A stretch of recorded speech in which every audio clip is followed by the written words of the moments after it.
Big Boss Malayalam season 7 8ാം ദിവസത്തെ എപ്പിസോഡിന്റെ review ആണ് തുടർന്ന് പറയുവാൻ പോകുന്നത്. ആദ്യം തന്നെ കാണുന്നത് 7ാം ദിവസം പുലർച്ചെ 4:50 എന്നുള്ള അനൗൺസ്മെന്റോടുകൂടി ബിഗ് ബോസ് കാണിക്കുന്ന കാഴ്ചകളാണ്. എല്ലാവരും കൂർക്കം വലിച്ച് കിടന്നുറങ്ങുകയാണ്. പക്ഷെ ജിസൈൽ എഴുന്നേറ്റിട്ട് ശബ്ദമുണ്ടാക്കാതെ തൻ്റെ കട്ടിലിൻ്റെ ആ ഡ്രോയർ തുറന്ന് അതിനകത്തുനിന്ന് എന്തോ ഒരു ക്രീം എടുത്ത് മുഖത്തും കഴുത്തിലുമൊക്കെ പുരട്ടിയിട്ട് വീണ്ടും കിടന്നുറങ്ങുന്ന കാഴ്ചയാണ്. തുടർന്ന് രാവിലെ 8 മണി ഇല്ലുമിനാറ്റി എന്നുള്ള പാട്ട് മുഴങ്ങുന്നു. അതിൻ്റെ ആ താളത്തിനൊത്ത് ചുവടുകൾ വെച്ചുകൊണ്ട് വീട്ടിലെ എല്ലാ അംഗങ്ങളും ഓടി വന്ന് ഡാൻസ് ചെയ്യുന്ന കാഴ്ചയും കാണുന്നുണ്ട്.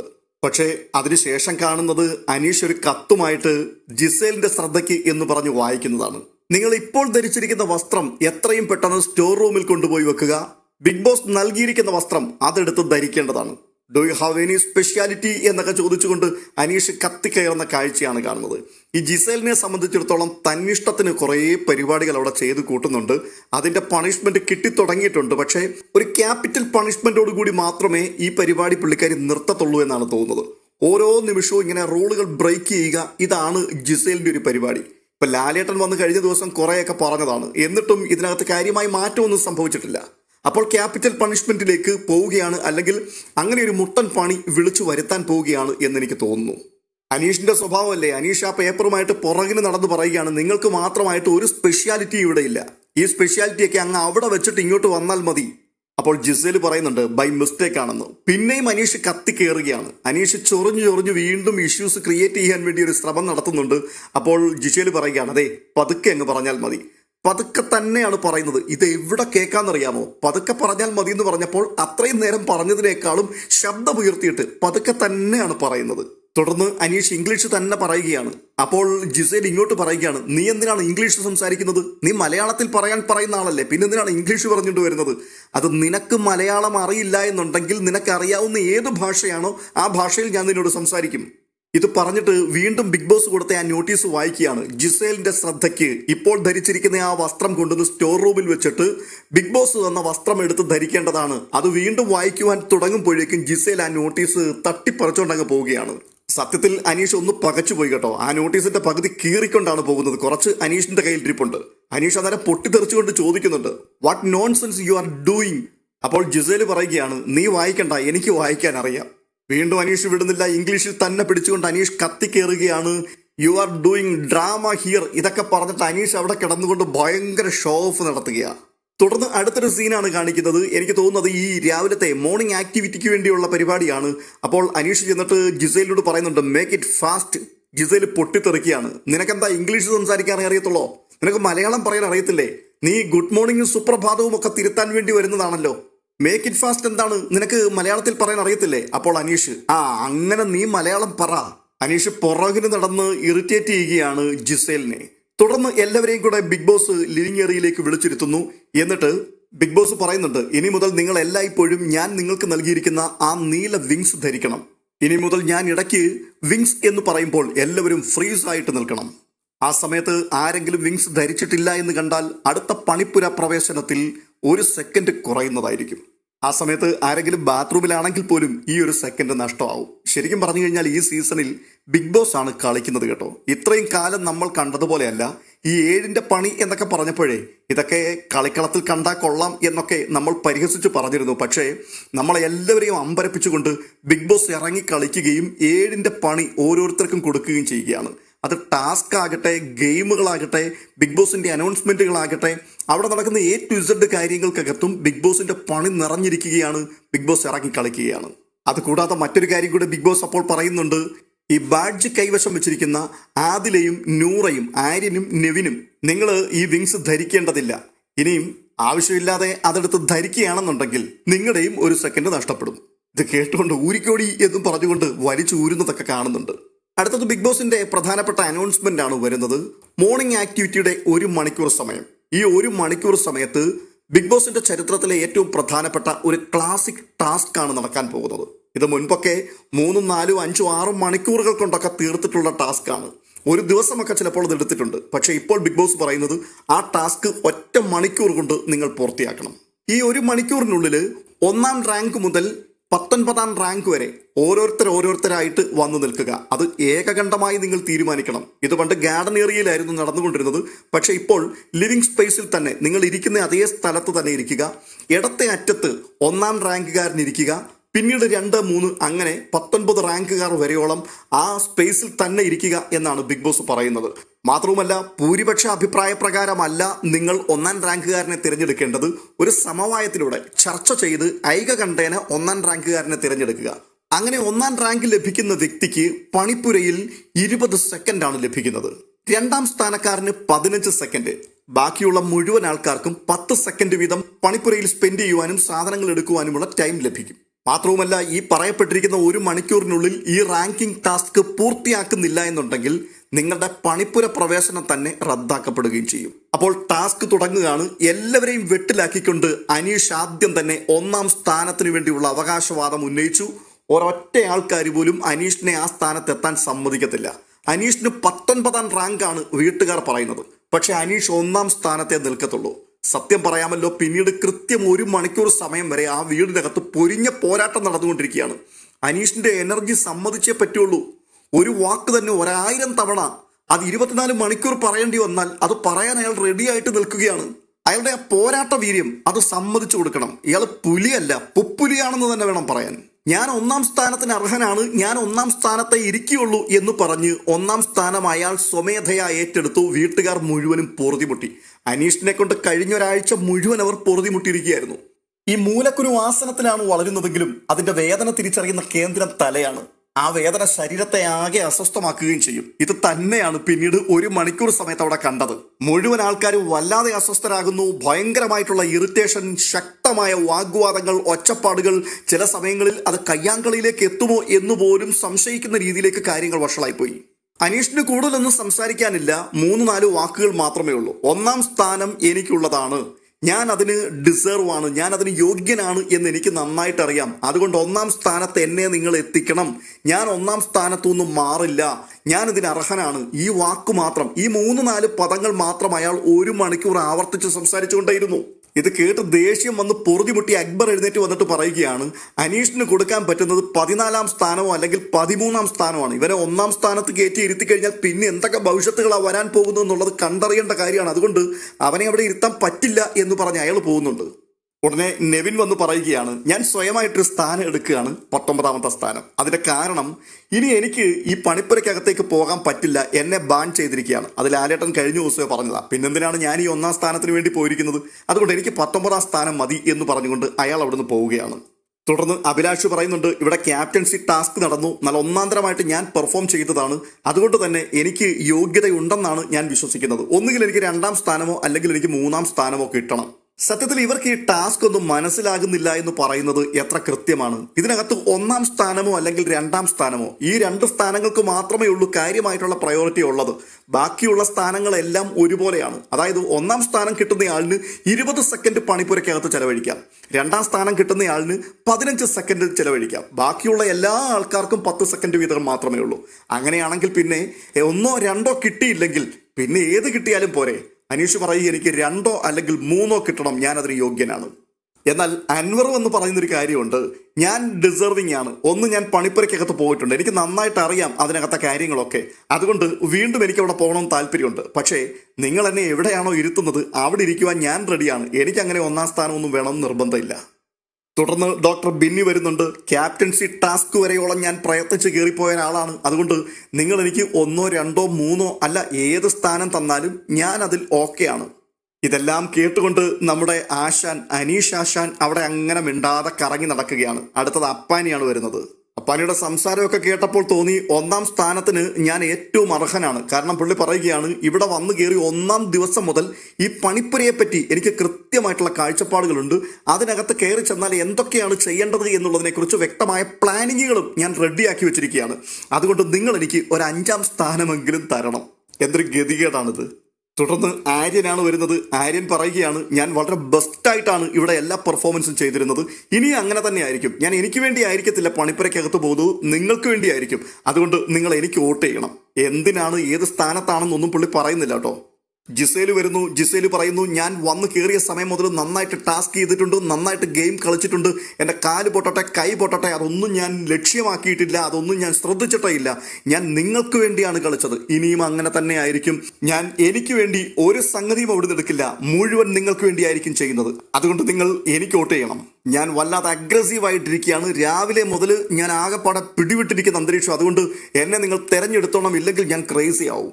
കലാഭവൻ സരിക വന്ന് പറയുന്നു, എനിക്ക് വലിയ അത്യാഗ്രഹവും കാര്യങ്ങളൊന്നുമില്ല, എനിക്ക് ഈ വസ്ത്രങ്ങളോടോ അല്ലെങ്കിൽ പൊട്ടുകുത്തുന്നതിനോടോ മേക്കപ്പ് ഇടുന്നതിനോടോ അങ്ങനെ ഒരു ആക്രാന്തവും ആഗ്രഹവും ഒന്നുമില്ല, ഞാൻ അവിടെ പോവുകയാണെന്നുണ്ടെങ്കിൽ നിങ്ങൾക്ക് പ്രയോജനമായിരിക്കും, അതുകൊണ്ട് നിങ്ങൾക്ക് എന്നെ തിരഞ്ഞെടുക്കാം. RJ ബിൻസി വന്നിട്ട് പറയുകയാണ്, 10ാം സ്ഥാനം എനിക്ക് കിട്ടുകയാണെങ്കിൽ അത് യൂസ്ഫുൾ ആണെന്ന് തോന്നുന്നു, നിങ്ങൾ എന്നെ 10ാം സ്ഥാനം കൊണ്ട് തൃപ്തിപ്പെടുത്തിയേ പറ്റൂ. അടുത്തത് ശാരികയുടെ ഊഴമാണ്. ശാരിക പറയുകയാണ്, എനിക്ക് 1-2 സ്ഥാനമൊന്നും വേണ്ട, 7-8 തന്നാൽ മതി, പക്ഷെ ഒരു കാര്യം ഞാൻ നിങ്ങൾക്ക് അഷ്വറൻസ് നൽകുകയാണ്, ഞാൻ നിങ്ങൾക്ക് ഭക്ഷണവും ഡ്രസ്സും അത് ഉറപ്പായിട്ടും എടുത്തുകൊണ്ട് തന്നിരിക്കും. ശൈത്യം എന്ന് പറയുകയാണ്, നിങ്ങൾ എനിക്ക് 1-2-3 സ്ഥാനവും തരണ്ട, 7ാം സ്ഥാനമെങ്കിലും എനിക്ക് തരണം, എൻ്റെ ബെസ്റ്റ് ഞാൻ തരുന്നതായിരിക്കും. അടുത്തത് ഒനിലിന്റെ അഭിപ്രായമാണ്. ഈ ഫസ്റ്റ് സെക്കൻഡ് അത് കിട്ടണമെന്ന് നിർബന്ധമൊന്നുമില്ല, പിന്നെ ബാക്കിയുള്ളത് ഏത് കിട്ടിയാലും അതെല്ലാം ഒരുപോലെ മാത്രമേ ഉള്ളൂ, അത് അങ്ങേർക്ക് കത്തി കേട്ടോ. അങ്ങനെ പറയുകയാണ്, അതുകൊണ്ട് നിങ്ങൾ എനിക്ക് ഏത് തന്നാലും എനിക്കൊരു പ്രോബ്ലം ഇല്ല. ആദില നൂറയാണ് സംസാരിക്കാൻ വേണ്ടി വരുന്നത്. നൂറ പറയുന്നത്, എനിക്ക് 4ാം പൊസിഷൻ തരണം, ഞാൻ ബെസ്റ്റായിട്ടെല്ലാം ചെയ്യും. അനിമോൾ വന്ന് പറയുകയാണ്, നിങ്ങൾ എന്നെ അവിടേക്ക് വിടുകയാണെങ്കിൽ, എനിക്കൊരവസരം തരികയാണെങ്കിൽ അവിടെ ഇരിക്കുന്ന മുഴുവൻ സാധനങ്ങൾ ഞാൻ വാരി വലിച്ച് അത് നിങ്ങൾക്ക് വേണ്ടി കൊണ്ടു തരും, എനിക്ക് വേണ്ടിയല്ല, അതുകൊണ്ട് നിങ്ങൾ എന്നെ അവിടേക്ക് അയക്കണം. എല്ലാവരും കൂടി കൈയടിച്ചാണ് അത് സ്വീകരിക്കുന്നത്. തുടർന്ന് റെന ഫാത്തിമയാണ് വരുന്നത്. അവർക്ക് ആവേശത്തിന്റെ കൊടുമുടിയിൽ നിന്നുകൊണ്ടാണ് അവർ സംസാരിക്കുന്നത്. ഈ തുള്ളിക്കളിക്കുന്ന കുഞ്ഞിപ്പുഴു എന്നൊക്കെ നമ്മൾ പാട്ടുപാടി കേൾക്കാറില്ലേ എന്ന് പറഞ്ഞ പോലെ തുള്ളിച്ചാടിക്കൊണ്ടാണ് പറയുന്നത്, എനിക്ക് കൂടുതലൊന്നുമില്ല, എനിക്ക് അവസരം തരികയാണെന്നുണ്ടെങ്കിൽ അതിന്റെ മാക്സിമം ഞാൻ നിങ്ങൾക്ക് തിരിച്ചു തരുന്നതായിരിക്കും, അതുകൊണ്ട് എനിക്ക് 1-2 സ്ഥാനം കിട്ടണം. അത് ഈ കമ്പി വാക്കിൽ ഒരു 2-3 സെക്കൻഡിനുള്ളിൽ പറഞ്ഞു തീർത്ത് കളഞ്ഞു, ചാടി ബഹളം ഉണ്ടാക്കിക്കൊണ്ട്. തുടർന്ന് ക്യാപ്റ്റൻ ഷാനവാസിന്റെ ഊഴമായിരുന്നു. അയാൾ പറയുന്നൊരു കാര്യമുണ്ട്, ഇതിനകത്ത് 1-2 സ്ഥാനം വേണ്ടത് വസ്ത്രങ്ങൾ കയ്യിലുള്ള ആൾക്കാരാണ്. അപ്പോൾ കറക്റ്റ് എന്ന് പറഞ്ഞുകൊണ്ട് ആര്യൻ ഉൾപ്പെടെ ഈ പ്രിവിലേജഡ് ആയിട്ടുള്ള ചില ആൾക്കാരുണ്ടല്ലോ, ബാൻഡ് കിട്ടിയവർ, അവർ ചാടി എഴുന്നേൽക്കുന്നുണ്ട്. വീണ്ടും ഷാനവാസ് പറയുകയാണ്, നമുക്ക് വസ്ത്രങ്ങൾ എടുക്കുവാൻ വേണ്ടി വെറും 10 സെക്കൻഡ് മാത്രം മതി, പക്ഷേ നമുക്ക് ഭക്ഷണം എടുക്കുവാൻ വേണ്ടി മാക്സിമം സെക്കൻഡുകൾ ആവശ്യമാണ്. അതുകൊണ്ട് 1ാം സ്ഥാനത്തേക്ക് തീരുമാനിക്കുന്നത് ആര്യനെയാണ്, 2ാം സ്ഥാനത്തേക്ക് നെവിനെയും തീരുമാനിക്കുകയാണ്. പക്ഷേ അപ്പുറത്ത് ആദ്യം തന്നെ രാജാവായി സ്വയം പ്രഖ്യാപിച്ച ഒരാളിരിക്കുകയാണ്, മാറിക്കൊടുക്കത്തില്ല എന്ന് പറഞ്ഞുകൊണ്ട്. അത് അനീഷാണ്. അനീഷ് പറഞ്ഞ്, നടക്കില്ല പരിപാടി, ഞാനാണ് ഇവിടുത്തെ രാജാവ്, ഞാനാണ് 1ാം റാങ്കുകാരൻ, അതിനകത്ത് വേറെ ആരെയും കൊണ്ടൊന്ന് കുത്തിത്തിരിക്കാൻ പറ്റത്തില്ല, 2 മുതൽ ആവശ്യമുള്ളതൊക്കെ ആർക്കൊക്കെയാണോ വേണ്ടത് അതെല്ലാവരും തിരഞ്ഞെടുത്തോ, പക്ഷെ 1ാം സ്ഥാനം എനിക്ക് തന്നെയാണ്. അപ്പോൾ ഈ 1ാം റാങ്കുകാരൻ ഇരിക്കുന്ന സ്ഥലം ഉണ്ടല്ലോ, അത് ഇടതുവശത്ത്, സോഫയുടെ ഇടതുവശത്ത് 1ാമത് അങ്ങ് എൻഡിലാണ് ഇരിക്കേണ്ടത്. അവിടെ കയറി നമ്മുടെ തുള്ളിക്കളിക്കുന്ന കുഞ്ഞിപ്പുഴ ഉണ്ടല്ലോ, റെന ഫാത്തിമ സ്ഥാനം പിടിച്ചു നിൽക്കുകയാണ്. അപ്പോൾ അനീഷ് പെട്ടെന്ന് അവിടെ വേറൊരു കൊച്ചു ചെയർ കിടപ്പുണ്ട്, അതെടുത്ത് അതിനോട് ചേർത്ത് കൊണ്ടിട്ടിട്ട് അതിൽ കയറി അങ്ങേ അറ്റത്തിരുന്നു. ഇടതുവശത്ത് ഇപ്പോൾ ആകെ ഇരിക്കുന്നത് അനീഷ് മാത്രമാണ്. അപ്പോഴേക്കും ഈ ചെയർ അങ്ങോട്ട് കൊണ്ടിട്ടപ്പോഴേക്കും ഈ കുഞ്ഞിപ്പുഴുവിൻ്റെ കാലയിലാണ് ചെയർ വന്ന് കൊള്ളുന്നത്. പെട്ടെന്നൊരു ബഹളവും ഒരലർച്ചയും ഒരു കൂവലും ഒരു നിലവിളിയും, കാല് പോയി എന്ന് പറഞ്ഞ്. അപ്പോഴേക്കും അനീഷ് പറയുക, അനീഷിന് മനസ്സിലായി ഇത് ഡ്രാമയാണെന്ന്. You are creating drama, you are creating drama, you are creating drama. ഇത് എത്ര പ്രാവശ്യം പറഞ്ഞു എന്നുള്ളത് ശരിക്കും ലൈവ് കണ്ടിട്ടുള്ളവർക്കറിയാം. അത് കുറേ സമയം എന്ന് പറഞ്ഞാൽ ഒരു 4-5 മിനിറ്റ് ഈ വാക്ക് തന്നെ അനീഷ് വിളിച്ചു പറഞ്ഞുകൊണ്ടിരിക്കുകയാണ്. അതെ, നീ കരച്ചിൽ നാടകം നടത്തുകയാണ്, ഷീസ് ക്രിയേറ്റിംഗ് ഡ്രാമ. ഇത് തന്നെ വീണ്ടും വീണ്ടും ആവർത്തിക്കാൻ തുടങ്ങിയപ്പോഴേക്കും റെന ഫാത്തിമ പെട്ടെന്ന് കരച്ചിൽ നിന്നും ചിരിയിലേക്ക് കൺവേർട്ട് ചെയ്യപ്പെട്ടു. അതെ, ഡ്രാമ ക്യൂനാണ് ഞാൻ എന്ന് പറഞ്ഞിട്ട് അപ്പോൾ അനീഷ് പറയുന്നുണ്ട്, നീ കരയടി, നീ കര. ഇല്ല ചേട്ടാ, ഞാൻ കരയത്തില്ല. കരയും, നീ കരയണം, നീ കര. ഇല്ല, കരയത്തില്ല, ഞാൻ ചിരിക്കാൻ പോവാ. ഇല്ല, നീ കരയണം. ഹോ, ഈ വെറുപ്പീരിന്റെ മാരക വേർഷൻ എന്നൊക്കെ പറയത്തില്ലേ, സത്യത്തിൽ ഇത് തന്നെയാണ്. എപ്പിസോഡ് കണ്ടവർക്ക് ഇറിറ്റേഷൻ ആയിട്ട് തോന്നിയിട്ടുണ്ടെങ്കിൽ ഈ ലൈവിന്റെ മുൻപിൽ 1 മണിക്കൂർ ഇരുന്ന ആൾക്കാർക്ക് അതൊരു ജന്മം പാഴായി പോകുന്നത് പോലെ ഫീൽ ചെയ്തിട്ടുണ്ടാവും. രണയെ അവിടെ നിന്നും മാറ്റുവാൻ വേണ്ടി അനീഷ് പഠിച്ച പണിയൊക്കെ നോക്കുന്നുണ്ട്. എന്നാൽ അനീഷിനെ പ്രൊവോക്ക് ചെയ്തുകൊണ്ട് രണ അവിടെ ഡാൻസ് നടത്തുകയാണ്. ചേട്ടന് ദേഷ്യം വരുന്നുണ്ടോ, ചേട്ടന് തല്ലണോ, ഒന്ന് തല്ലി നോക്ക് ചേട്ടാ എന്നൊക്കെ പറഞ്ഞുകൊണ്ട് അനീഷിന്റെ മുമ്പിൽ നിന്നുകൊണ്ട് രണ അങ്ങോട്ട് വിരിഞ്ഞു നിന്ന് ആടുകയാണ്. ഇത് കാണുമ്പോഴേക്ക് എല്ലാവർക്കും ദേഷ്യം വരുന്നുണ്ട്. അത്രയും സമയം അവിടെ ഒതുങ്ങിയിരുന്ന ഈ തീവ്ര സമാധാന പ്രേമികൾ പോലും അവരുടെ പ്രഷർ കയറി ചാടി ഇറങ്ങി പുറത്തു വരുന്നുണ്ട് അനീഷിനെ ആക്രമിക്കാൻ വേണ്ടി. തുടർന്ന് ബിഗ് ബോസിന്റെ അനൗൺസ്മെന്റ് ആണ് വരുന്നത്. സ്ഥാനങ്ങൾ എഴുതിയ ബോർഡുകൾ അത് സ്റ്റോർ റൂമിൽ വെച്ചിട്ടുണ്ട്, ആരെങ്കിലും പോയി എടുത്തുകൊണ്ട് വരാൻ പറഞ്ഞു. പെട്ടെന്ന് അത് എടുത്തുകൊണ്ട് വരികയാണ്. ഇവരുടെ എല്ലാം കഴുത്തിൽ 1, 2, 3, 4 എന്ന് എഴുതിയിട്ടിരിക്കുന്ന ബോർഡുകൾ അത് കഴുത്തിൽ അണിയിക്കുവാൻ വേണ്ടി അത് ടാഗ് പോലെയെല്ലാം ചെയ്തു വെച്ചിരിക്കുകയാണ്. അത് എടുത്തുകൊണ്ട് വരുന്നുണ്ട്. തുടർന്ന് ഷാനവാസിന്റെ സംസാരമാണ് കാണുന്നത്. ഷാനവാസ് ഈ ക്യാപ്റ്റൻസി ഏറ്റെടുത്ത് മിനിറ്റുകൾ കഴിഞ്ഞപ്പോൾ ഉണ്ടായ ഏറ്റവും വലിയൊരു ചാലഞ്ച് ആയിരുന്നു അത്. അതുകൊണ്ട് തന്നെ അയാൾക്കത് ഭംഗിയായിട്ട് പൂർത്തീകരിക്കണം. അയാളുടെ ക്യാപ്റ്റൻസിയെ കൂടി ബാധിക്കുന്ന ഒരു പ്രധാനപ്പെട്ട വിഷയമാണ്. അതുകൊണ്ട് ഷാനവാസ് പറയുകയാണ്, നമ്മൾ വൈകാരികമായി ചിന്തിക്കരുത്, ബുദ്ധിപരമായിട്ട് ചിന്തിക്കണം. ചില സ്ഥലങ്ങളിൽ നമ്മൾ വൈകാരികമായിട്ട് ചിന്തിക്കാൻ പോയാൽ നമ്മൾ തോറ്റുപോകും. അതുകൊണ്ട് ഞാൻ പറയാം, അവന് നമ്മൾ ഫസ്റ്റ് കൊടുക്കുന്നില്ല എന്നുണ്ടെങ്കിൽ അവൻ നമ്മുടെ സമയം അപഹരിക്കും. ഇത് കേട്ടുകൊണ്ട് അനീഷ് അങ്ങനെ ഊറിച്ചിരിക്കുകയാണ്. എന്നിട്ട് പറയുന്നുണ്ട്, അതെ, അത് തന്നെയാണ് വേണ്ടത്. നിങ്ങൾ എല്ലാവരും കൂടി ഐകകണ്ഠേന എന്നെ തിരഞ്ഞെടുക്കൂ. ഉടനെ ആര്യൻ വന്നിട്ട് പറയുകയാണ്, മണ്ടത്തരം പറയരുത്. അവനെ തെരഞ്ഞെടുത്താൽ അവൻ അവന് വേണ്ടി മാത്രമേ കളിക്കുകയുള്ളൂ. ഇത് കൂടാതെ ഈ ആൾക്കാർക്കെല്ലാം വേറൊരു ഭയം കൂടിയുണ്ട്. കാരണം ഇത് 7ന്റെ പണിയുടെ സീസൺ ആണല്ലോ. ബിഗ് ബോസ് ഇതിന്റെ പിൻപിൽ എന്തൊക്കെ ആയുധങ്ങളാണ് ഒളിപ്പിച്ചു വെച്ചിരിക്കുന്നത് എന്നുള്ളതിനെ കുറിച്ചൊരു സംശയമുണ്ട്. ഈ റാങ്കിംഗ് ടാസ്കിൽ ഈ അനീഷ് 1ാം സ്ഥാനത്തേക്ക് വന്നു കഴിഞ്ഞാൽ ഇനി കുറെ കാലത്തേക്ക് അയാളെ നോമിനേറ്റ് ചെയ്യാൻ പറ്റില്ല എന്നൊരു നിയമമെല്ലാം ബിഗ് ബോസ് കൊണ്ടുവന്നാൽ പെട്ടു. അതുപോലെ എന്തെങ്കിലുമൊക്കെ പ്രിവിലേജ് ഈ 1ാം റാങ്കുകാരന് കിട്ടിപ്പോയാൽ അതൊരിക്കലും അനീഷിന് കിട്ടാൻ പാടില്ല. അങ്ങനെ കിട്ടിയാൽ അവൻ നേട്ടമുണ്ടാക്കും. അത് നമുക്ക് കിട്ടാൻ പോകുന്ന ഏറ്റവും വലിയ അടിയായിരിക്കും. അതുകൊണ്ട് ഇവർക്ക് ഭയങ്കര ഭയമുണ്ട് അനീഷിന് 1ാം റാങ്ക് കൊടുക്കുന്നതിൽ. അതുകൊണ്ട് തന്നെയാണ് ആര്യൻ പറയുന്നത്, അവൻ എന്തൊക്കെയാണ് പിന്നെ കാട്ടിക്കൂട്ടുന്നതെന്ന് പറയാൻ പറ്റില്ല, അതുകൊണ്ട് മണ്ടത്തരം കാണിക്കരുത്.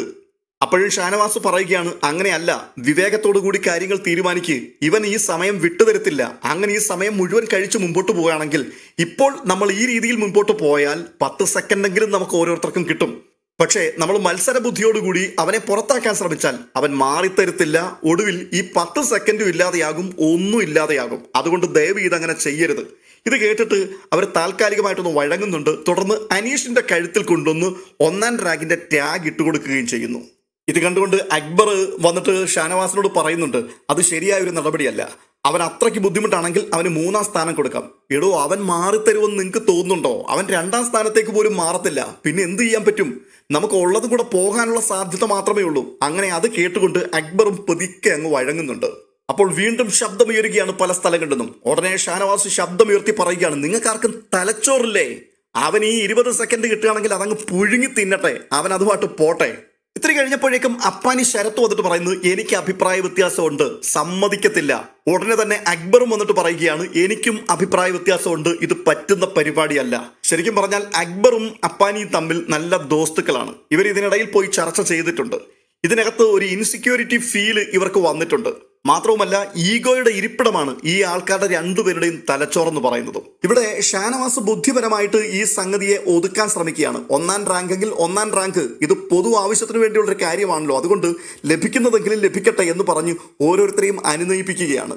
പക്ഷേ മറ്റവന്മാർ അപ്പുറത്ത് പോയി അതിനെപ്പറ്റി ഒന്ന് ചർച്ച ചെയ്തപ്പോൾ അവരുടെ മനസ്സിനകത്ത് വന്ന ഫീല് ഞാൻ പറയാം.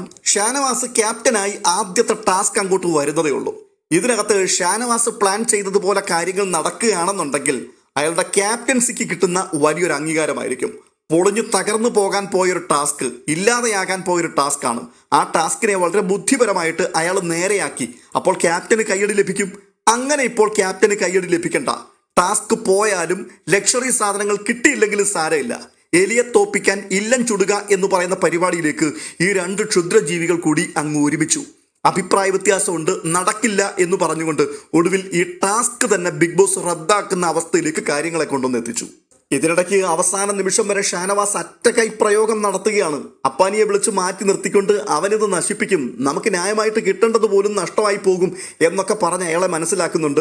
അയാൾ അത് കൺവിൻസ് ആകുന്നുണ്ട്. അപ്പോഴേക്കും തൊട്ടപ്പുറത്ത് അക്ബർ പറഞ്ഞു, അവനാണ് പോകുന്നതെങ്കിൽ എനിക്കൊരു കോപ്പും വേണ്ട. ഇത് പറഞ്ഞ് അയാൾ പ്രശ്നം ഉണ്ടാക്കാൻ തുടങ്ങി. അത്രയും കേട്ടപ്പോഴേക്കും ഷാനവാസ് പറഞ്ഞതിനെ എഗ്രി ചെയ്ത അപ്പാനി വീണ്ടും പറഞ്ഞു, ഞാനും സമ്മതിക്കത്തില്ല, ഞാൻ അംഗീകരിക്കത്തില്ല, അവനാണ് പോകുന്നതെങ്കിൽ എനിക്കും ഒന്നും വേണ്ട. ശരിക്കും പറഞ്ഞാൽ ഇവനൊന്നും ഒരു വ്യക്തിത്വവും ഉള്ളവനായിട്ട് തോന്നുന്നില്ല. ഒരു നിലപാടുമില്ലാത്തവനാണ്. ചുമ്മാ കടന്ന് വളവളാന്ന് സംസാരിക്കാനല്ലാതെ ഒരു ബോധവും വിവരവും ഇല്ലാത്ത രീതിയിലാണ് കാര്യങ്ങളൊക്കെ കൊണ്ടുപോകുന്നത്. എന്തായാലും നശിപ്പിച്ച് കയ്യിൽ കൊടുത്തു. അക്ബർ വന്ന് വലിയ ഡയലോഗൊക്കെ അടിക്കുന്നുണ്ട്. ഇവിടെ ഇരിക്കുന്ന 19 ആൾക്കാരെയും മനുഷ്യന്മാരായിട്ട് കാണാൻ കൂട്ടാക്കാത്ത ഇവൻ പണിപ്പരക്കകത്ത് പോയി എടുത്തുകൊണ്ടിരുന്ന ഒരു സാധനവും എനിക്ക് വേണ്ട, ഞാനിത് ബഹിഷ്കരിക്കുകയാണ്. ഇങ്ങനെയുള്ള ഡയലോഗുകൾ കേൾക്കാൻ വേണ്ടി ഇരിക്കുകയാണ്. അതിന്റെ അറ്റത്ത് ചാടി പിടിച്ചുകൊണ്ട് മല്ലയുദ്ധം നടത്താൻ കുറെ നാരീരത്നങ്ങൾ അവിടെ. ഒടുവിൽ ഷാനവാസിന്റെ പ്രഖ്യാപനം ഇങ്ങനെയാണ്, നിങ്ങളൊക്കെ ഇങ്ങനെ പറയുന്നത് കൊണ്ട് നമ്മൾ അവനോട് തോൽക്കുന്നില്ല, നമ്മൾ അവന് 1ാം സ്ഥാനം കൊടുക്കുന്നുമില്ല. ഷാനവാസിന് തീരുമാനം മാറ്റേണ്ടി വന്നു. ലൈവ് കണ്ടവർക്കറിയാം ഈ തീരുമാനം അയാൾ മാറ്റുന്ന സമയത്ത് അനീഷ് അവിടെ ഇരുന്നുകൊണ്ട് വിളിച്ചു പറയുന്നുണ്ട്, ക്യാപ്റ്റൻ നിങ്ങൾ നെറികേട് കാണിക്കരുത്, നിങ്ങളൊരു തീരുമാനം എടുത്തതാണ്, നിങ്ങൾ എനിക്ക് 1-ാം സ്ഥാനം തന്നതാണ്, നിങ്ങൾ ഈ കപ്പലിനെ മുക്കരുത്, ഇത് നടുക്കടലിൽ ഇപ്പോൾ ആടി ഉലഞ്ഞുകൊണ്ടിരിക്കുകയാണ് ഈ കപ്പലിനെ നിങ്ങൾ ബോധപൂർവ്വം മുക്കിക്കളയരുത്. ആരോട് പറയാനാണ്, ആര് കേൾക്കാനാണ്? എങ്ങനെയെങ്കിലും അനീഷിനെ മുക്കുക എന്നുള്ള ലക്ഷ്യത്തോടു കൂടി നിൽക്കുകയാണ്. ഇനിയിപ്പോൾ അവർക്ക് ഒന്നും കിട്ടുന്നില്ല, ഈ മാസം മുഴുവൻ പട്ടിണിയാണെങ്കിലും അനീഷ് കൊടുക്കുന്ന സാധനം അവർക്ക് വേണ്ട എന്നുള്ള തീരുമാനത്തിൽ നിൽക്കുകയാണ്. ഇതൊരു ഗെയിമാടേ, ഈ ഗെയിമിനകത്ത് സാധ്യതകൾക്കാണ് പ്രാധാന്യമുള്ളത്, അല്ലാതെ അനീഷ് എന്ന് പറയുന്ന വ്യക്തിക്കല്ല. അയാൾ ഇതിനകത്തൊന്നും മാറത്തില്ല എന്ന് കട്ടായം പറഞ്ഞു നിൽക്കുകയാണെന്നുണ്ടെങ്കിൽ അത് വിട്ടുകൊടുക്കുക. ഷാനവാസ് എടുത്ത തീരുമാനമായിരുന്നു കൃത്യമായിട്ടുള്ള തീരുമാനം. ഈ 1-ാം റാങ്ക് കൊണ്ട് അയാൾ എന്തുണ്ടാക്കാൻ പോകാനാ? അല്ല, ഇനി എന്തെങ്കിലും അയാൾ നേട്ടം ഉണ്ടാക്കുകയാണെങ്കിൽ പോലും തന്ത്രപരമായിട്ട് നിങ്ങൾക്ക് അയാളെ ഗെയിം കളിച്ച് തോൽപ്പിക്കാൻ കഴിയണം. അപ്പോൾ നിങ്ങളുടെ പ്രശ്നം അയാളെ തോൽപ്പിക്കാൻ നിങ്ങൾക്ക് പറ്റില്ല എന്നുള്ളതാണ്. അതാണ് അതിന്റെ വാസ്തവം. അനീഷിനെ എങ്ങനെയാണ് അവർക്ക് പരാജയപ്പെടുത്തുവാൻ കഴിയുക? അനീഷ് ഈ രജിസ്ട്രേഡ് തൊലിയുമായിട്ട് ഇറങ്ങി തിരിച്ചിരിക്കുന്ന ആളാണ്. അയാളെ തല്ലുന്നതോ അയാളെ ചീത്ത പറയുന്നതോ അയാളെ അതിനകത്തിട്ട് ആക്ഷേപിച്ച് അവഹേളിച്ച് ഒന്നുമില്ലാതെയാക്കി തീർക്കുന്നതൊന്നും അയാൾക്കൊരു പ്രശ്നമേ അല്ല. അയാൾ വരുന്നിടത്ത് വെച്ച് കാണാൻ തന്നെ തീരുമാനിച്ചിറങ്ങിയിരിക്കുകയാണ്. അങ്ങനെ മുൻപും പിൻപും നോക്കാതെ മുൻപോട്ട് പോകുന്ന ഒരാളിനെ എങ്ങനെ പൂട്ടാനാണ്? സത്യത്തിൽ ഞാനൊരു കാര്യം പറയാം, അനീഷിന്റെ ഈ സ്ട്രാറ്റജിയെ എങ്ങനെ പ്രതിരോധിക്കണമെന്ന് ഈ റിവ്യൂ പറയുന്ന എനിക്ക് പോലും ഒരു ഐഡിയ ഇല്ല. അപ്പോൾ അതിനകത്തിരിക്കുന്ന ആൾക്കാർക്ക് ഇയാളെ ഏത് ഗെയിം കളിച്ച് എങ്ങനെ തോൽപ്പിക്കാനാ പറ്റുക? അയാളുടെ മുമ്പിൽ കീഴടങ്ങുക എന്ന് മാത്രമേ ഉള്ളൂ.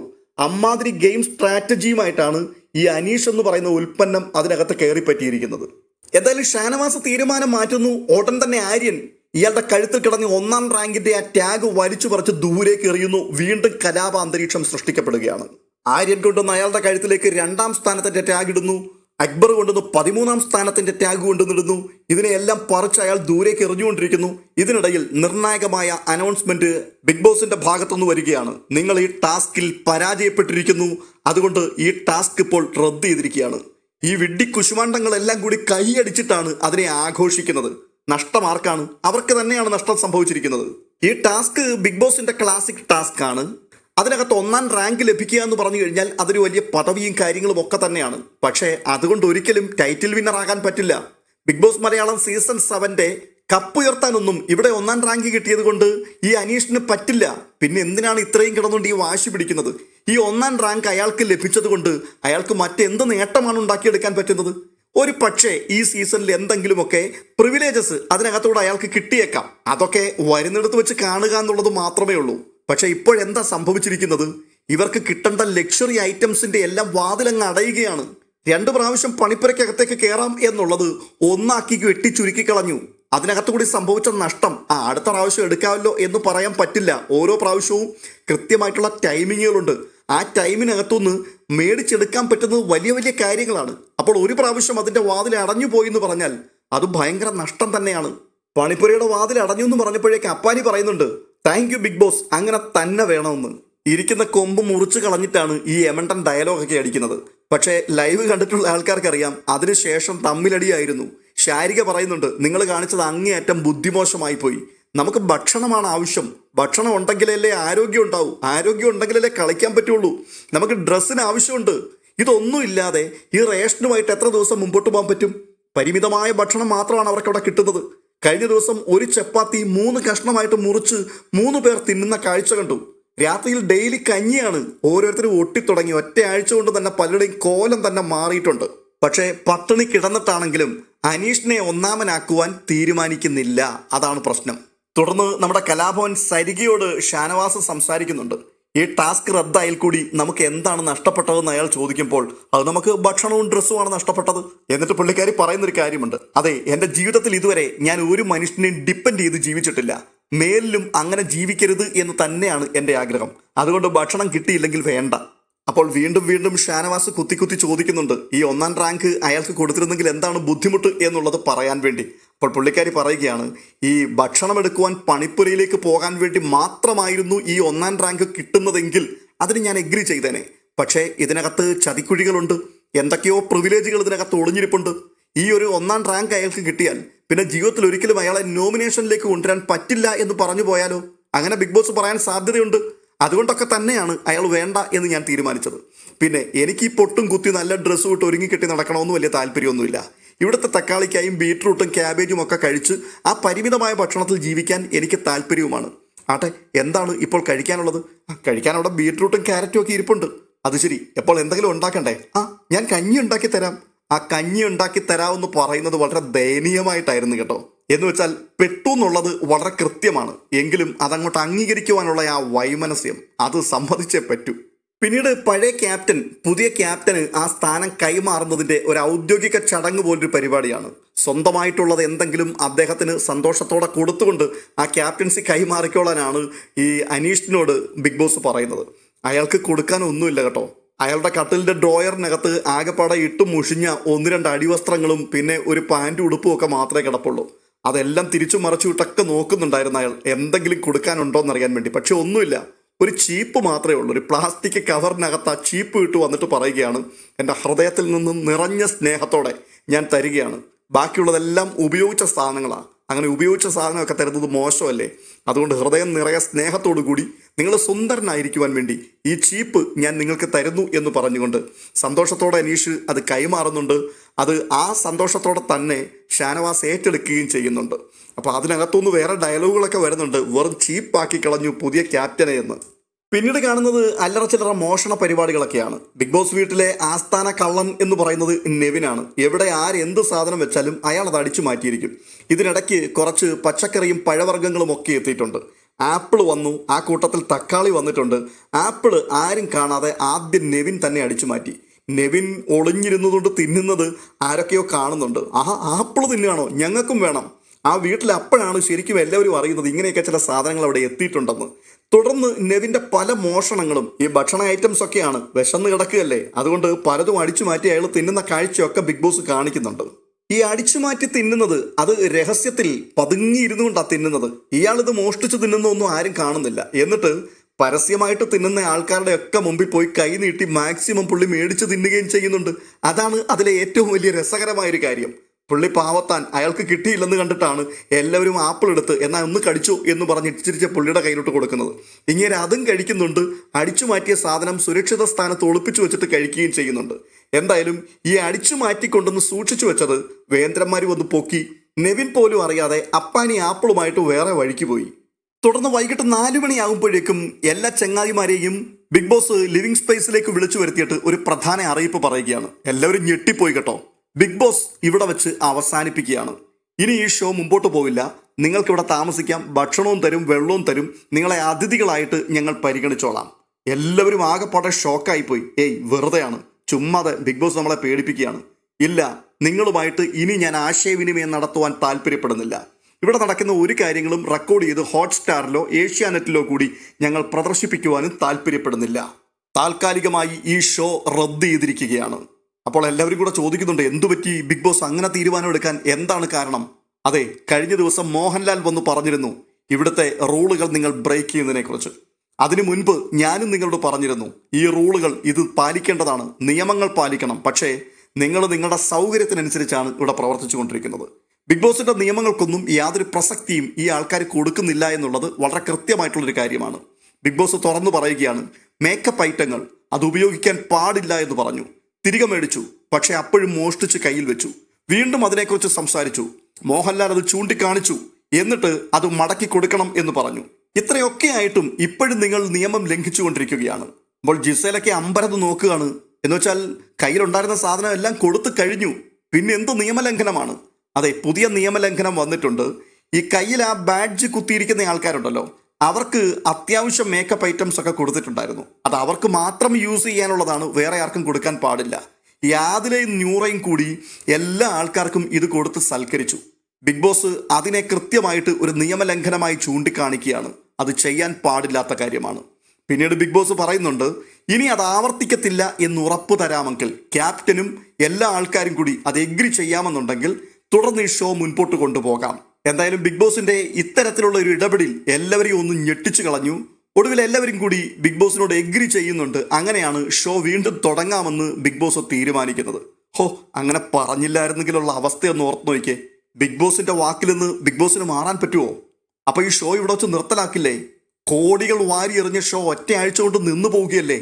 വെറും ഒരു പൗഡർ എടുത്തിട്ടു അല്ലെങ്കിൽ ഒരു ലോഷൻ ആരോ ഉപയോഗിച്ചു അല്ലെങ്കിൽ ലിപ് ബാം ഉപയോഗിച്ചു എന്നുള്ള പേരിൽ ഒരു ഷോ തന്നെ നിർത്തിക്കളയുക എന്നൊക്കെ പറഞ്ഞു കഴിഞ്ഞാൽ ഇതൊക്കെ ഡ്രാമയല്ലേ? ബിഗ് ബോസ് ഇറങ്ങി കളിക്കുകയാണ് സത്യം പറഞ്ഞാൽ. എന്തായാലും ആ പ്രശ്നം അവിടെ തീർത്തു. അതിനുശേഷം അടുത്തത് ഒരു കത്ത് വായനയാണ്. ബിൻസിയാണ് കത്ത് വായിക്കുന്നത്. അതിൽ മിഡ് വീക്ക് എവിക്ഷനെ കുറിച്ചുള്ള ഒരു അറിയിപ്പായിരുന്നു. മിഡ് വീക്ക് എവിക്ഷൻ വരാൻ പോകുന്നത് കേട്ടപ്പോൾ ഈ ഞെട്ടി ഇനി ഞെട്ടാൻ വയ്യാതായി എന്ന് പറയുന്നത് പോലിരിക്കുന്ന സാഹചര്യമാണ്. അവിടെ വീണ്ടും ഞെട്ടാൻ തുടങ്ങുകയാണ് ആൾക്കാർ. ആരൊക്കെയോ രണ്ടാൾക്കാർ ഈ ആഴ്ച ഈ വീടിനോട് വിട പറയും.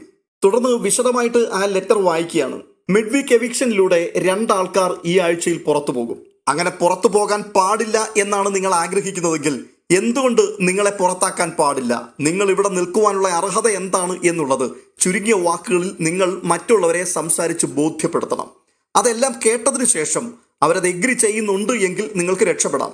ഇല്ല എന്നുണ്ടെങ്കിൽ പിൻപിലൊരു ബോർഡ് വെച്ചിട്ടുണ്ട്. ആ ബോർഡിൽ മുഴുവൻ മത്സരാർത്ഥികളുടെയും ചിത്രവുമുണ്ട്, പേരും എഴുതിയിട്ടുണ്ട്. അതിന് താഴോട്ടുള്ള കോളത്തിൽ ഓരോ വ്യക്തികൾ വന്ന് ഇൻഡ്യൂ മാർക്കിടും. ആ വീട്ടിൽ തുടർന്നും നിൽക്കുവാനുള്ള യോഗ്യത നിങ്ങൾക്കുണ്ട് എന്ന് പറഞ്ഞത് അത് എഗ്രി ചെയ്തിട്ടുള്ളവരാണെന്നുണ്ടെങ്കിൽ അവർ നിങ്ങളുടെ കോളത്തിൽ വന്ന് ഒരിക്കലും ഇൻഡ്യൂ മാർക്ക് ഇടില്ല. എന്നാൽ ഇതിനകത്തുനിന്ന് നിങ്ങൾ പുറത്തു പോകണമെന്ന് ആഗ്രഹിക്കുന്ന വ്യക്തികളുണ്ടെങ്കിൽ അവർ നിങ്ങൾക്കെതിരായിട്ട് പേന ചലിപ്പിക്കും. അങ്ങനെ 6 പേരെ തെരഞ്ഞെടുക്കുവാൻ വേണ്ടിയാണ് ഈ കത്ത് പറയുന്നത്. തുടർന്ന് കാണുന്നത് ഓരോരുത്തർ വന്ന് സംസാരിക്കുകയാണ്. ബിഗ് ബോസിൽ അവരെന്തിനു വേണ്ടി വന്നു, എന്താണ് അവരുടെ ഇന്റൻഷൻ, എത്രത്തോളം അവർ സത്യസന്ധരാണ്, ഇവിടെ നിൽക്കുവാൻ എന്തുകൊണ്ടാണ് അവർക്ക് യോഗ്യതയുള്ളത്, അവരുടെ കഴിവുകൾ എന്തൊക്കെയാണ്, ഇതെല്ലാം ഓരോരുത്തരും വിശദമായി പറയുന്നുണ്ട്. അതെല്ലാം അവസാനിച്ചതിന് ശേഷം അടുത്തത് വിധിയെഴുത്ത് തുടങ്ങുകയാണ്. അങ്ങനെ കൃത്യമായി 6 പേരെ അവർ തെരഞ്ഞെടുത്തു. അതിൽ ഏറ്റവും അധികം ആൾക്കാർ അനീഷിനെതിരെയാണ് വോട്ട് ചെയ്തത്. അനീഷിന് 15 എതിർ വോട്ടുകൾ ലഭിച്ചു. തൊട്ടു പിന്നാലെ രേണുവുണ്ട് 12 വോട്ടുകളുമായി. രേണുവിന് താഴെ ഒനിൽ വന്നു. അതിനു താഴെ കലാഭവൻ സരികെ എത്തി. അവസാനമായി രണ ഫാത്തിമയും. പക്ഷെ 5 പേർ മാത്രമേ ആയിട്ടുള്ളൂ. ലൈവ് കണ്ടവർക്കറിയാം. പിന്നീട് വന്നത് 7 വോട്ടുകളുമായിട്ട് നമ്മുടെ ശാരിക ഉണ്ടായിരുന്നു, അഭിലാഷ് ഉണ്ടായിരുന്നു, ശൈത്യയും ഉണ്ടായിരുന്നു. തുടർന്ന് ഈ 3 ആൾക്കാരിൽ നിന്നും ഒരാളിനെ തെരഞ്ഞെടുക്കുക എന്നുള്ളതാണ് അടുത്ത ടാസ്ക്. അതിലൊന്നും ശാരികയ്ക്കാണ് നറുക്ക് വീണത്.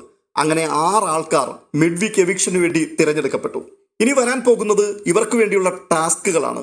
നാളത്തെ ദിവസം ചൊവ്വാഴ്ച മുതൽ വ്യാഴാഴ്ച വരെ ഈ ടാസ്കുകൾ നടക്കും.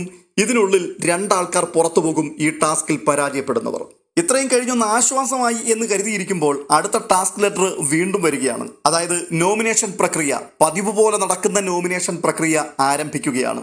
അതെ, ഓരോരുത്തരായി കൺഫെഷൻ റൂമിലേക്ക് എന്നിട്ട് അവർ നോമിനേറ്റ് ചെയ്യുവാൻ ആഗ്രഹിക്കുന്ന 2 ആൾക്കാരുടെ പേരും അതിന്റെ കാരണങ്ങളും പറയണം.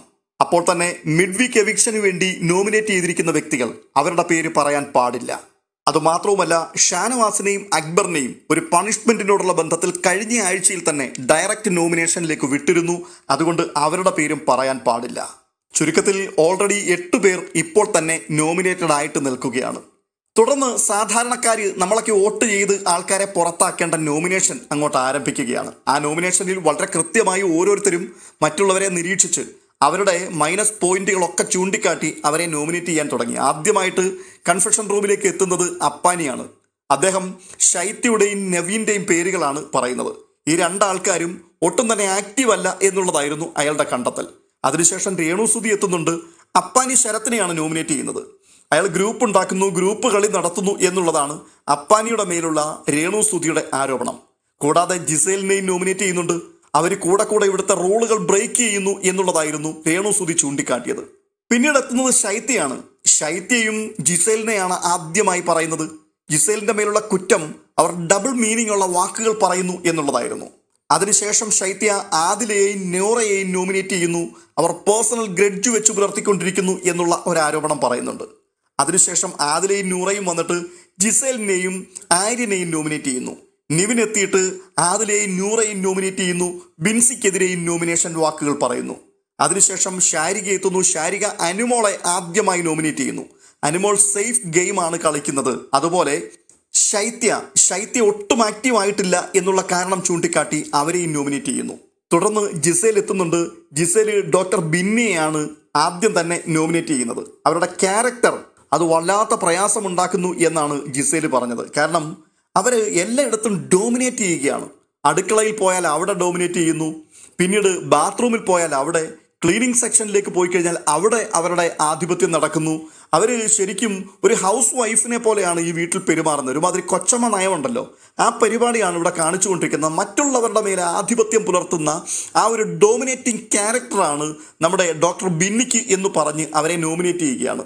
പിന്നെ റന ഫാത്തിമ വരുന്നുണ്ട്, ബിൻസിയെയാണ് നോമിനേറ്റ് ചെയ്യുന്നത്. കൂട്ടത്തിൽ ശൈത്യയെയും നോമിനേറ്റ് ചെയ്യുന്നു. അഭിലാഷ് വന്ന് ശരത്തിനെയും ജിസേലിനെയും നോമിനേറ്റ് ചെയ്യുന്നു. ഡോക്ടർ ബിന്നി വന്നിട്ട് ആദിലയെയും നൂറയെയും അനുമോളെയും നോമിനേറ്റ് ചെയ്യുന്നു. ഒനിൽ ബിന്നിയെയും ശരത്തിനെയും നോമിനേറ്റ് ചെയ്യുന്നു. ബിൻസി അനുമോളെയും ശൈത്യയെയും നോമിനേറ്റ് ചെയ്യുന്നു. അക്ബർ ശൈത്യയെയും നിവിനെയും നോമിനേറ്റ് ചെയ്യുന്നു. സരിക വന്നിട്ട് ആര്യന്റെ പേര് പറയുന്നു, അഭിലാഷിന്റെ പേര് പറയുന്നു. ആര്യൻ എത്തിയിട്ട് ബിന്നിയെയും ഒപ്പം നിവിനെയും നോമിനേറ്റ് ചെയ്യുന്നു. അനുമോൾ നിവിനെയും ബിന്നിയെയും നോമിനേറ്റ് ചെയ്യുന്നു. അനീഷ് ശൈത്യയെയും ശരത്തിനെയും നോമിനേറ്റ് ചെയ്യുന്നു. ഒടുവിലായി ഷാനവാസ് വന്നിട്ട് അപ്പാനി ശരത്തിനെ നോമിനേറ്റ് ചെയ്യുന്നു. ഷാനവാസ് പറയുന്നൊരു വാക്കുണ്ട്, അവൻ ആട്ടിൻ തോലിട്ട ചെന്നായിയാണ്, അവൻ ഇവിടെ തുടരുവാൻ യോഗ്യനല്ല, അതുകൊണ്ട് അവൻ പുറത്തു പോകണം. അങ്ങനെ നോമിനേഷൻ പ്രക്രിയ പൂർത്തിയാവുകയാണ്. 9 പേരാണ് കൺഫെഷൻ റൂം വഴി ഈ നോമിനേഷനിലേക്ക് എത്തുന്നത്. കൂടാതെ ഷാനവാസും അക്ബറും, അങ്ങനെ 11 ആൾക്കാർ ഈ ആഴ്ചയിൽ ജനവിധി തേടുകയാണ്. ഈ വോട്ടിങ്ങിൽ, ഈ നോമിനേഷനിൽ 6 വോട്ടോടുകൂടി ശൈത്യയാണ് മുന്നിട്ട് നിന്നത്. 5 വോട്ടുമായിട്ട് അപ്പാനി ശരത്തുണ്ടായിരുന്നു. ബിന്നിക്കും നിവിനും അനുമോൾക്കും ജിസേലിനും 4 വോട്ട് വീതമാണ് ലഭിച്ചത്. ആദില നൂറ കപ്പിളിന് 3 വോട്ട് ലഭിച്ചു. ആര്യന് 3 വോട്ട് ലഭിച്ചു. ബിൻസിക്ക് 2 വോട്ട് ലഭിച്ചു. അപ്പോൾ 11 ആൾക്കാർ.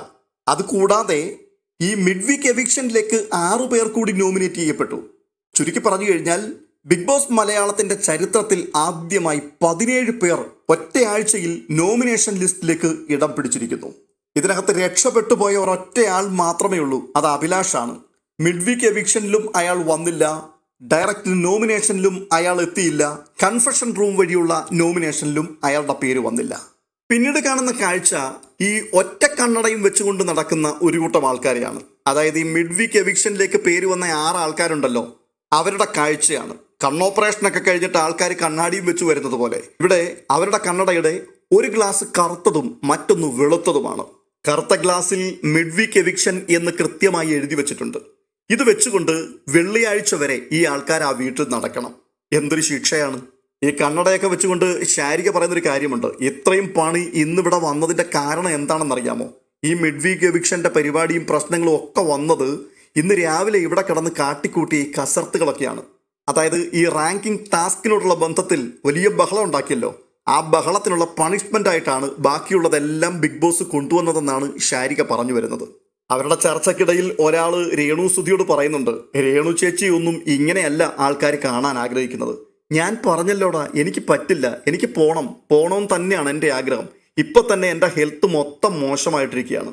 സത്യം പറഞ്ഞു കഴിഞ്ഞാൽ രേണു സുധി ആ വീട്ടിൽ ചെന്നതിന് ശേഷം എങ്ങനെയാണ് കളിക്കുക എന്നുള്ളതിനെക്കുറിച്ച് ഒരു ഐഡിയയും ഇല്ലാതിരിക്കുകയാണ്. അവിടെ പല ആൾക്കാരും ഗെയിം കളിക്കുന്നുണ്ട്, പക്ഷേ ആളിന് അതുമായിട്ട് മാച്ച് ചെയ്യാൻ പറ്റുന്നില്ല. അതിനുള്ള കപ്പാസിറ്റി രേണു സുധിക്ക് ഇല്ല എന്നുള്ളത് വളരെ വ്യക്തമായി തെളിഞ്ഞിട്ടുണ്ട്. അതുകൊണ്ടാണ് ഈ ഹെൽത്ത് ഇഷ്യൂ എന്നൊക്കെ പറയുകയും വീട്ടിൽ പോകണം, ഋതപ്പനെ കാണണം എന്നൊക്കെ പറഞ്ഞ് ഈ ഇമോഷണൽ അത്യാചാരമൊക്കെ അവിടെ കാണിച്ചുകൊണ്ടേയിരിക്കുന്നത്. എന്തായാലും രേണു സുധി അതിനകത്തൊന്ന് പുറത്തു വരട്ടെ എന്ന് തന്നെയാണ് നമുക്കും പറയാനുള്ളത്. കാരണം ഒന്നും കോൺട്രിബ്യൂട്ട് ചെയ്യാനില്ലാത്ത ഒരാൾ മറ്റൊരാളുടെ സ്പേസ് ആണ് നഷ്ടപ്പെടുത്തുന്നത്. അപ്പോൾ ഇവർ പുറത്തു വരികയാണെന്നുണ്ടെങ്കിൽ ആ സ്ഥലത്തേക്ക് ഒരു വൈൽഡ് കാർഡ് എൻട്രി കയറുകയാണെന്നുണ്ടെങ്കിൽ കുറച്ചുകൂടി പ്രേക്ഷകർക്ക് കാണാൻ ഇമ്പമുള്ള കളികളുണ്ടാവും. വെറുതെ അതിനകത്തിരുന്ന് ഈ ഹെൽത്ത് ഇഷ്യൂവും പറഞ്ഞ് ഈ നൊസ്റ്റാൾജിക് ഫീലുകളും ഒക്കെ ആയിട്ട് എനിക്ക് പറ്റില്ല എന്ന് പറഞ്ഞിരിക്കുന്നതിനേക്കാൾ നല്ലതല്ലേ രേണു പുറത്തു വരുന്നത്. നമ്മളിത് പറയുമ്പോൾ രേണു സുധിയോടുള്ള വൈരാഗ്യം വെച്ചുകൊണ്ടാണ് പറയുന്നതെന്നൊന്നും കരുതരുത്. രേണു സുധി തന്നെ പറഞ്ഞു കഴിഞ്ഞിരിക്കുകയാണ്, ഞാൻ ഇവിടെ നിന്നാൽ ചത്തുപോകും, ഞാനിപ്പോൾ ഇവിടെ നിൽക്കുന്നത് തന്നെ ഈ കാപ്പിയുടെ ബലത്തിലാണെന്ന്.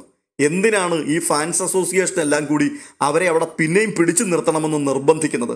ഒരു പാവം പെൺകുട്ടി, അവർ രക്ഷപ്പെട്ടു പോകാൻ നിങ്ങൾ അനുവദിക്കുക. അവർ പുറത്തു വരട്ടെ, അവർ എൻജോയ് ചെയ്യട്ടെ, അവരുടെ പതിവ് ദിനചര്യകളുമായിട്ട് അവരങ്ങനെ മുൻപോട്ട് പോകട്ടെ. ട്രാവൽ ചെയ്ത് റീൽസൊക്കെ എടുത്ത് വ്ളോഗുകളുമൊക്കെ ചെയ്ത് അവരങ്ങനെ പാറി പറന്ന് നടക്കട്ടെ. അതല്ലേ ഏറ്റവും സന്തോഷകരമായ കാര്യം. അല്ലാതെ അതിനകത്ത് നിന്ന് എന്തിനാണ് അവരെ കൊല്ലാക്കൊല ചെയ്യുന്നത്? എന്തായാലും അവരതിനകത്ത് ടൈറ്റിൽ വിന്നർ ആവില്ല. അതിനകത്ത് തുടർന്ന് ജീവിക്കണമെന്ന് അവർക്ക് താല്പര്യവുമില്ല. ഒന്ന് ശുദ്ധമായി ശ്വസിക്കാൻ പുറത്ത് ചാടണമെന്ന് തന്നെയാണ് ഇഷ്ടം. പിന്നെ ഇതേക്കുറിച്ച് പറഞ്ഞു വരുമ്പോൾ ബിഗ് ബോസിന് ഇത് ആവശ്യവുമാണ്. ബിഗ് ബോസിന് ഇങ്ങനെയുള്ള ആൾക്കാരോടാണ് താല്പര്യം. ഈ നെഗറ്റീവ് ഇമ്പാക്റ്റ് ഉണ്ടാക്കുന്ന ആൾക്കാരെ അതിനകത്ത് പിടിച്ച് കയറ്റി വെച്ച് കഴിഞ്ഞാൽ എന്തോ വലിയ സംഭവം ഉണ്ടാകും എന്നൊക്കെയാണ്. അതിനകത്ത് കൂടി തുടക്കത്തിൽ രേണുസുതി ബിഗ് ബോസിൽ എന്ന് പറഞ്ഞ് കുറേ വീഡിയോസ് ഒക്കെ ഇറങ്ങി എന്നുള്ളതിനപ്പുറത്ത് ബിഗ് ബോസ് പ്രതീക്ഷിച്ചത് ഒന്നും തന്നെ, അതെ 1% പോലും രേണുസുതിയിൽ നിന്നും ഊറ്റിയെടുക്കുവാൻ കഴിഞ്ഞില്ല. കാശ് പോയത് മാത്രം മിച്ചം എന്ന് പറയാം.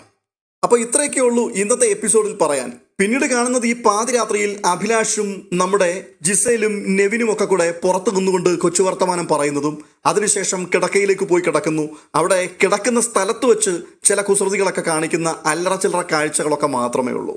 അനുമോളും ശൈത്യയും കൂടി സംസാരിക്കുന്നുണ്ട്. അപ്പോൾ ശൈത്യ പറയുന്നുണ്ട് എന്തൊക്കെ പ്രതീക്ഷകളിലാണ് ഇവിടെ വന്നത്, എന്തെല്ലാം മേക്കപ്പ് ഐറ്റവുമായിട്ടാണ് വന്നത്, ഏതെല്ലാം വസ്ത്രങ്ങളുമായിട്ടാണ് വന്നത്, ഒന്നും ഉപയോഗിക്കാൻ പറ്റില്ല. ഈ പവനായി ഒടുവിൽ ശവമായി എന്ന് പറയുന്നത് പോലെ ഇപ്പോൾ ബിഗ് ബോസ് കൊടുക്കുന്ന 1-2 ചൗക്കാളവും ഒക്കെ വാരി കയറ്റിക്കൊണ്ട് ഈ മേക്കപ്പ് ഐറ്റങ്ങൾ ഒന്നും ഉപയോഗിക്കാൻ പറ്റാതെ, ഈ ക്യൂട്ട്നെസ് ഒന്നും വാരി വിതറുവാൻ കഴിയാതെ ഒരു വല്ലാത്ത പെടലുപെട്ട് കിടക്കുന്നു എന്ന് പറഞ്ഞുകൊണ്ട് അങ്ങനെ സങ്കടം പങ്കുവെച്ച്, വേദന പങ്കുവെച്ച് ഒരു ഭാഗത്ത് കിടക്കുന്നു. അപ്പോൾ തന്നെ മറുഭാഗത്ത് നമ്മുടെ അപ്പാനിയുടെയും ബിൻസിയുടെയും അക്ബറിന്റെയും അയൽക്കൂട്ടം നടന്നുകൊണ്ടിരിക്കുകയാണ്.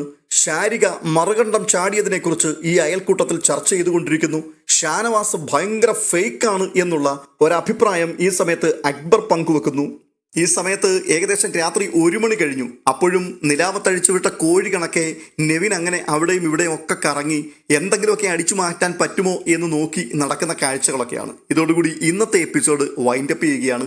ഈ എപ്പിസോഡിനെ കുറിച്ചും റിവ്യൂവിനെ കുറിച്ചുമുള്ള നിങ്ങളുടെ അഭിപ്രായം എന്താണ്? കമന്റ് ബോക്സിൽ രേഖപ്പെടുത്തുവാൻ മറക്കരുത്. മറ്റൊരു വീഡിയോയുമായി വീണ്ടും എത്താം. അതുവരേക്കും ബൈ ബൈ.